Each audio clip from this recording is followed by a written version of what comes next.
These images are synonymous with the maxi taxi industry.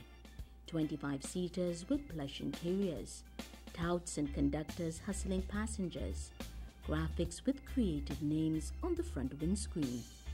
There is, according to drivers, a unique culture associated with this part of our transportation sector that has over the years taken on a life of its own. What's interesting is that this culture is not confined to Trinidad and Tobago.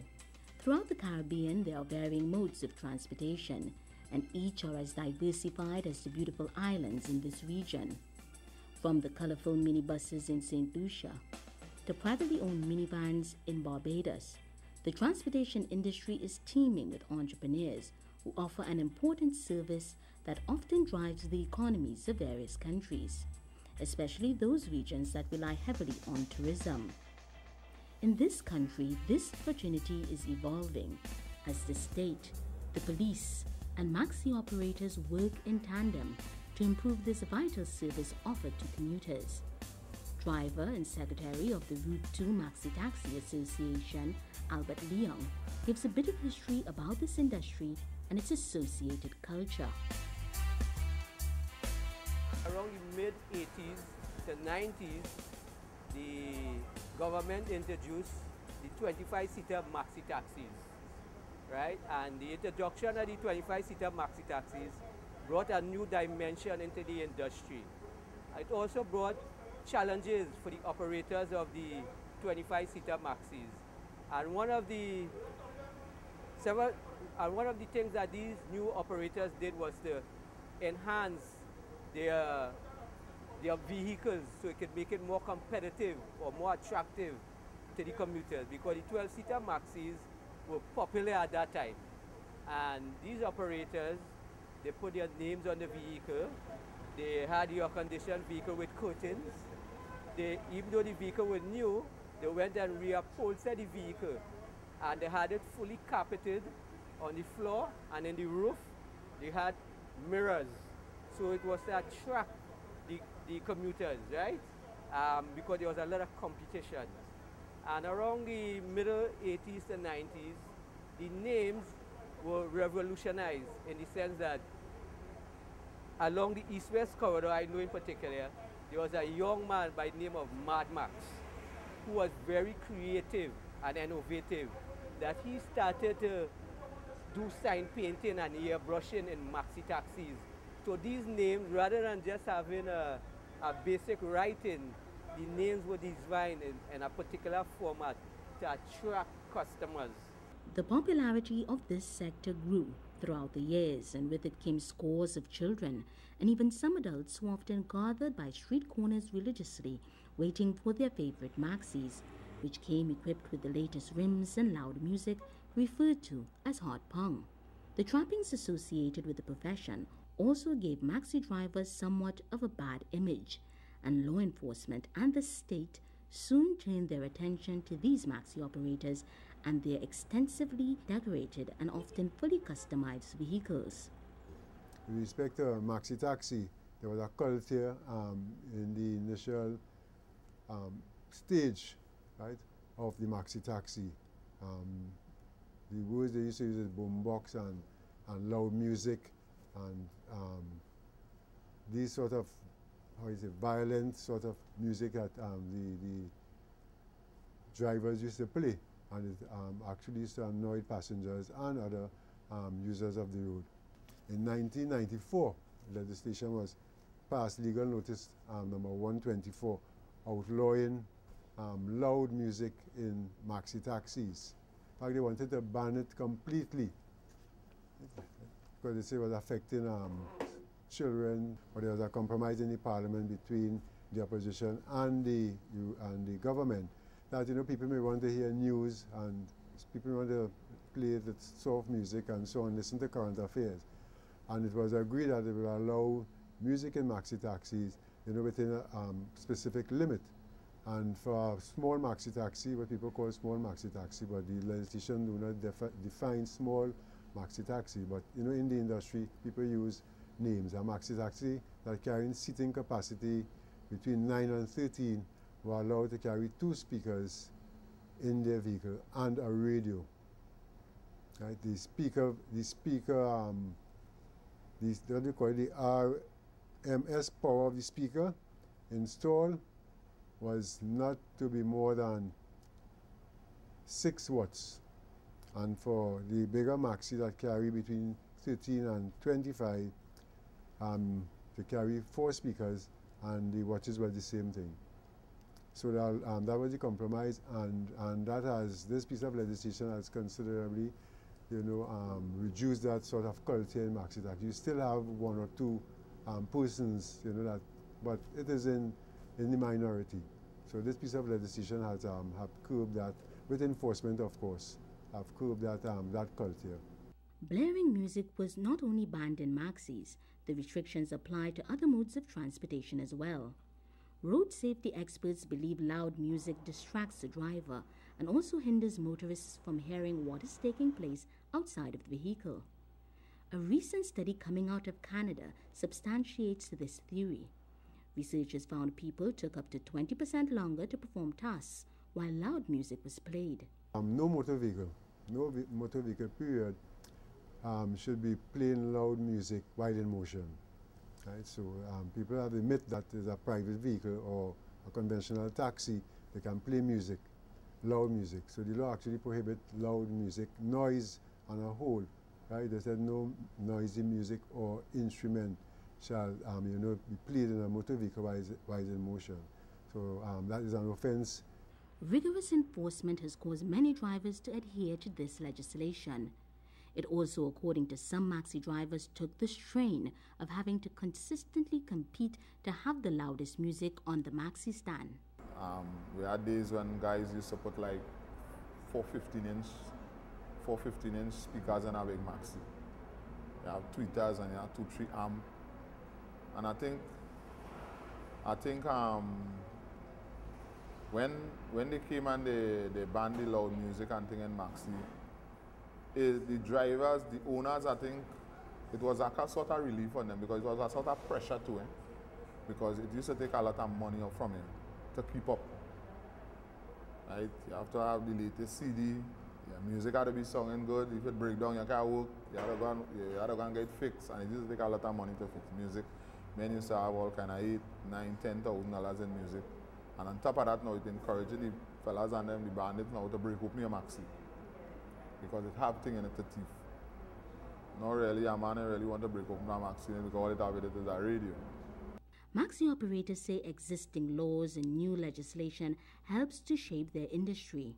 The laws often offer guidance that serve to reshape old habits and practices. Take, for instance, the use of graphics and Maxi names.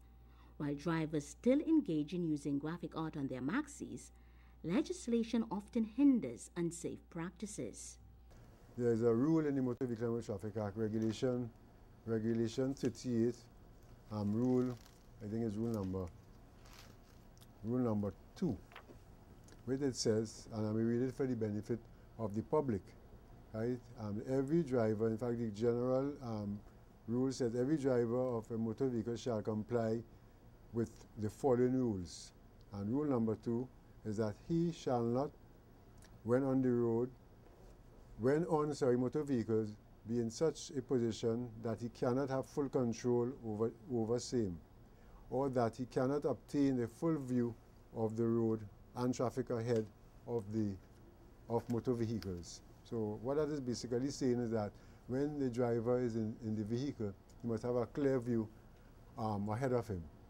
This is what the general rule said. 12.2 actually says that the owner of a Maxi taxi may display his name or the name of the Maxi taxi on the front or rear windscreen of the vehicle within an area not exceeding 15 centimeters from the top of the windscreen. Right, so we use that as basically what 15 centimeters is. In my time we talk about a 6-inch ruler, half of a rule.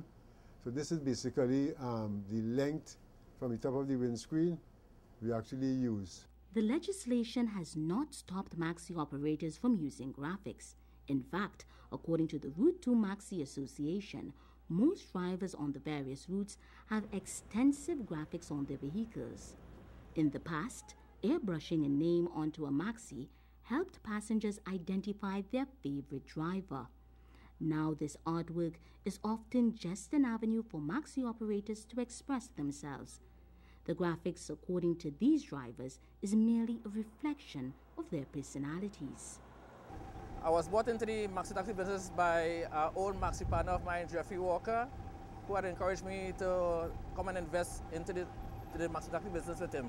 Because he came in before me, so he told me, man, come on and join the industry, man. So I ended up taking advantage of it.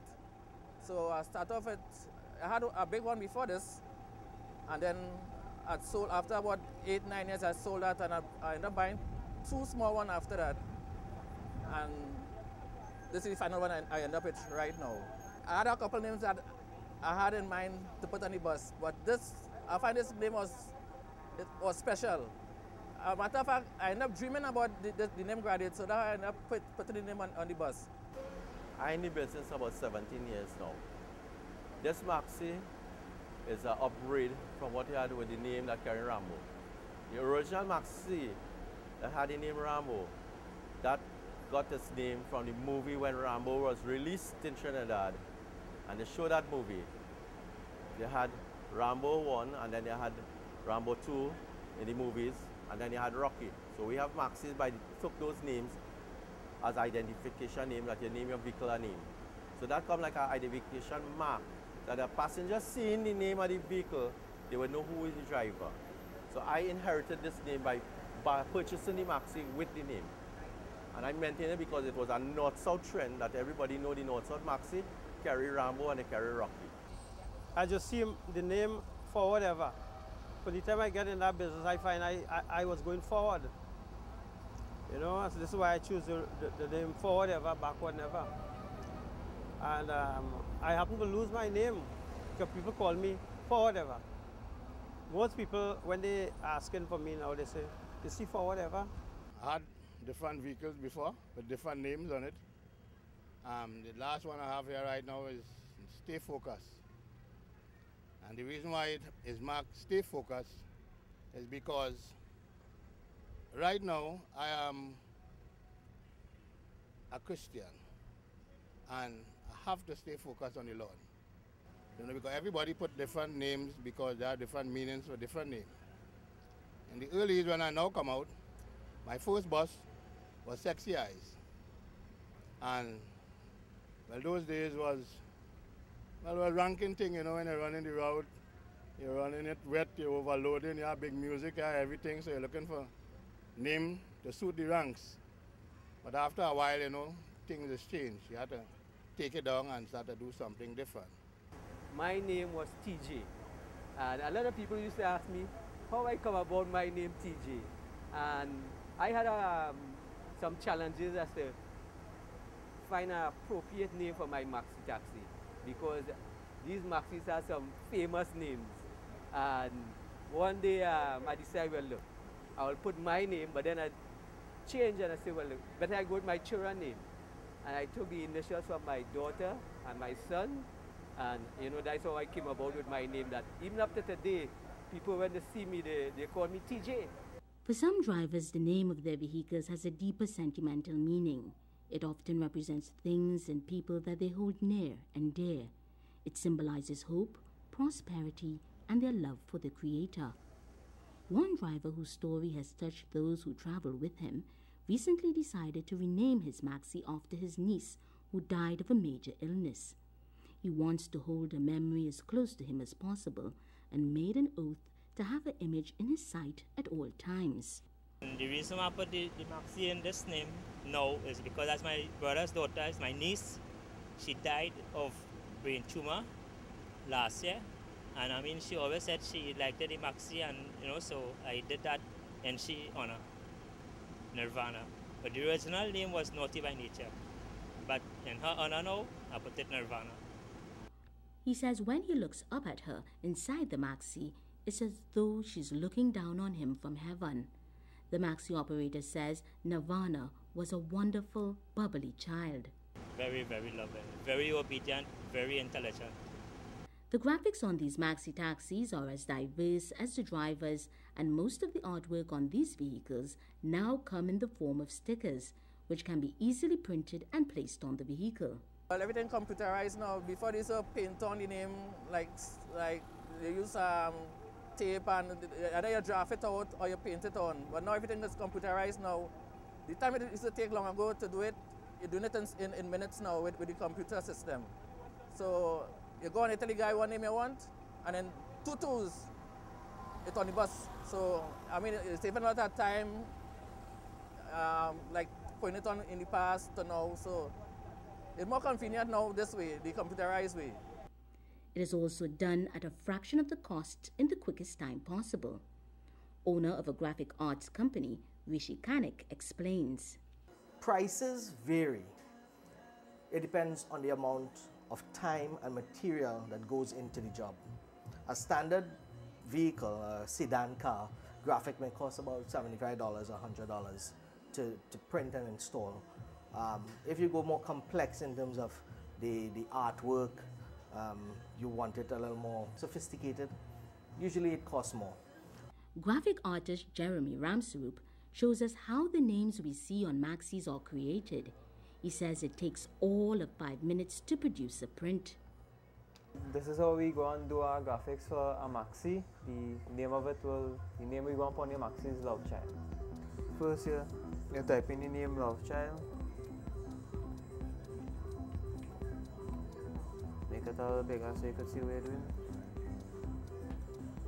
Well, change your fonts, and nice fancy fonts, whatever it is you want.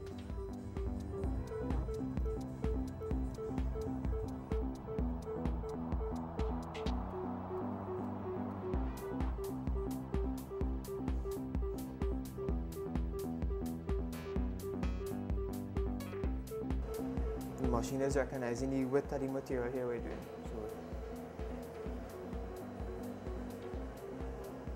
Then we change the blade to the type of material it is.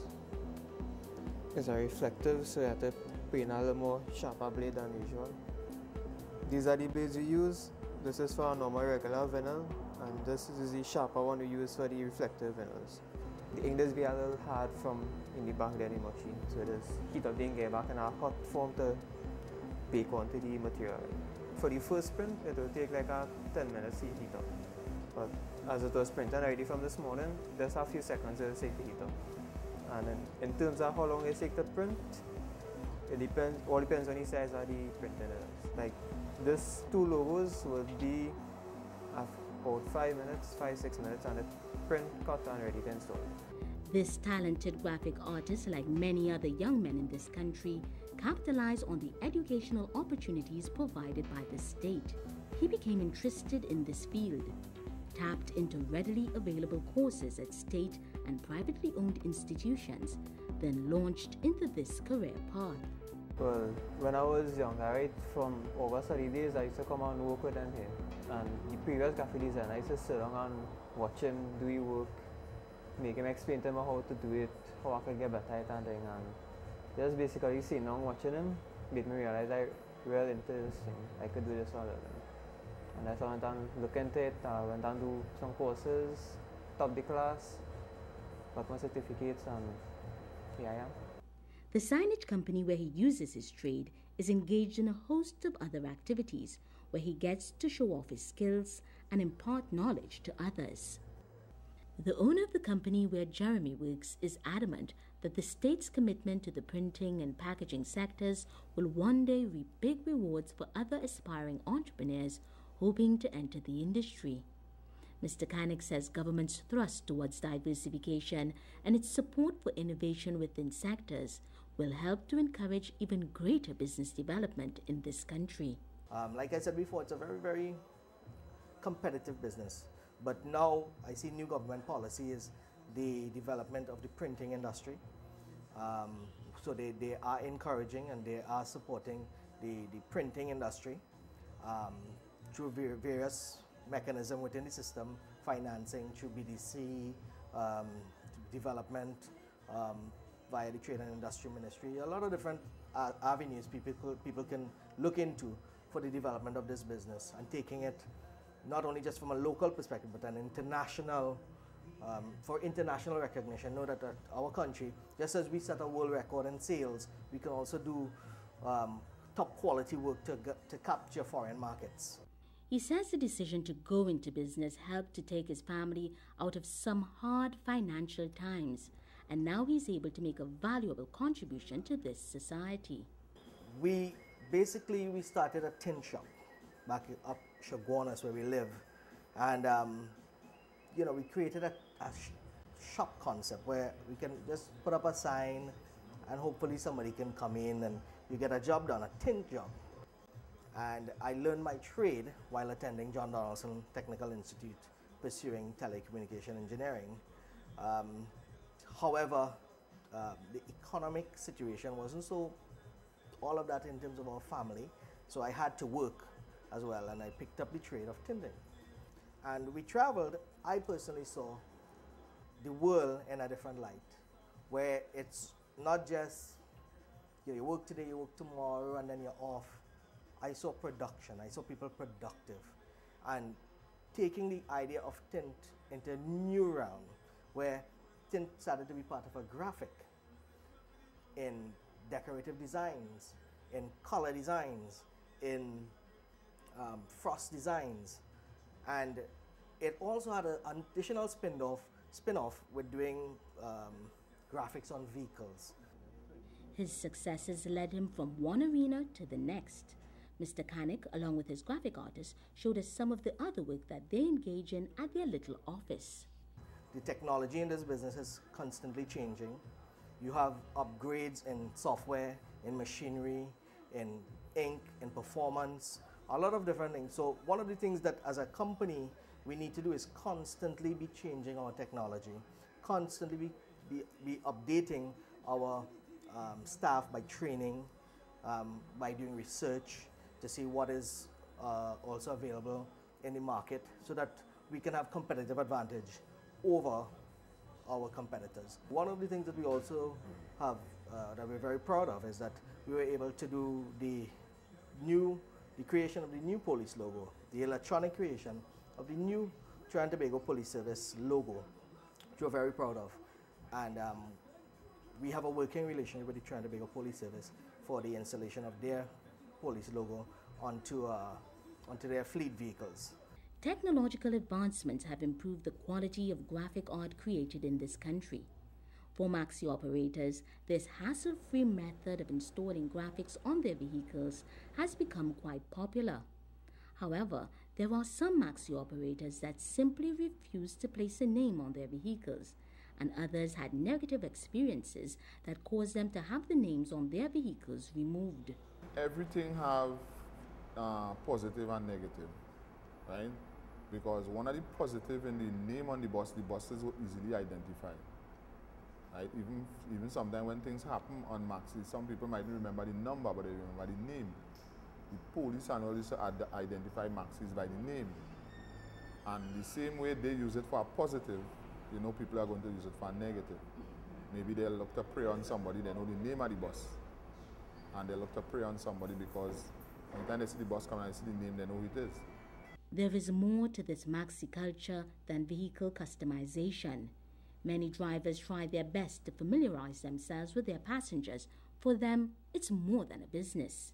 Remember, people come to work every day at a certain time, and once you are consistent, they build a relationship with the people after a while.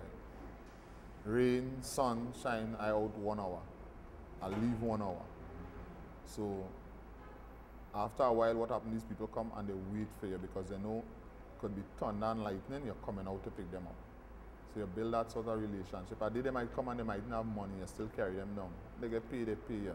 Because a lot of drivers have that relationship with passengers. Right? And it's one of the reasons why passengers build that relationship with drivers too, because sometimes it's not every day you're up. Other day you might get up and you might need money to come to work. Right? A driver might bring you down and give you money to go back home. Some drivers have even taken their desire to be more courteous to commuters to the next level, taking courses to help them with the process. These drivers also go out of their way to help each other. Well, these days now we spend a lot of time on the stand.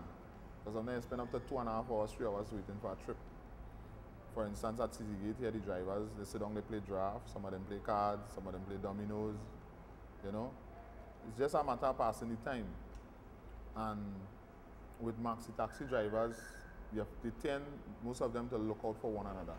They're going up the road, they see a guy shut down, they'll stop and find out what happened.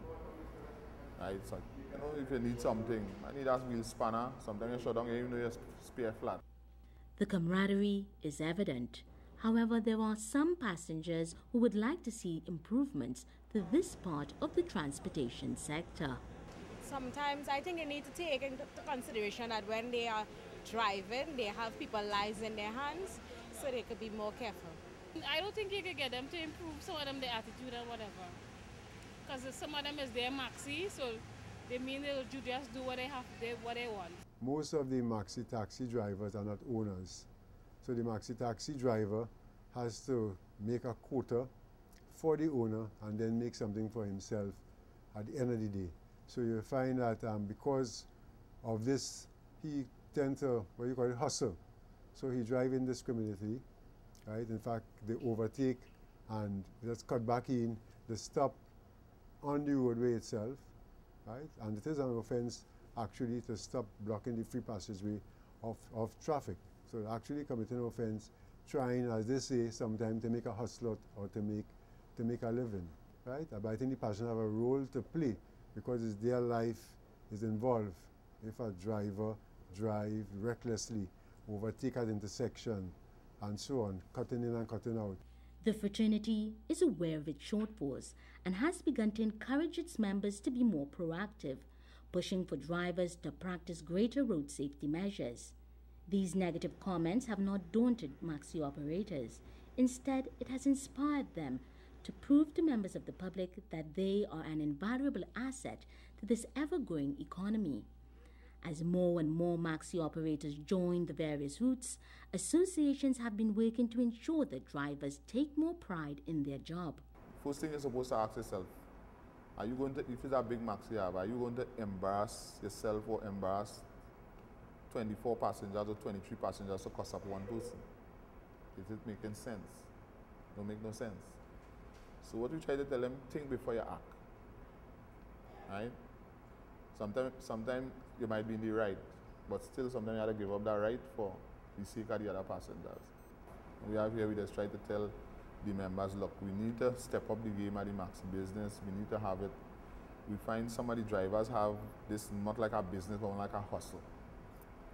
And we need to change our culture, change our perspective of the whole business. Maxi taxis came and they are making a contribution to the economy of this country that cannot be measured in dollars and cents.